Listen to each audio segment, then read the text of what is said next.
নীলফামারীতে ডাকাতি ও ভ্যান চালককে হত্যার ঘটনায় জড়িত থাকার অভিযোগে ডাকাত দলের 4 সদস্যকে আটক করেছে পুলিশ।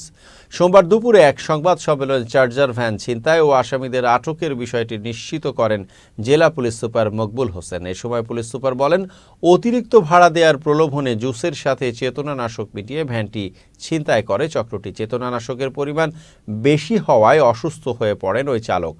পরে রংপুর মেডিকেল কলেজ হাসপাতালে মারা যান তিনি। ঘটনার রহস্য উদ্ঘাটনে কাজ করে যাচ্ছে পুলিশ ও গোয়েন্দা শাখার 5টি দল। রোববার রাতে ছিনতাইয়ের মাস্টারমাইন্ড বাবু মিয়া সহ তার 3 সহযোগীকে আটক করে পুলিশ।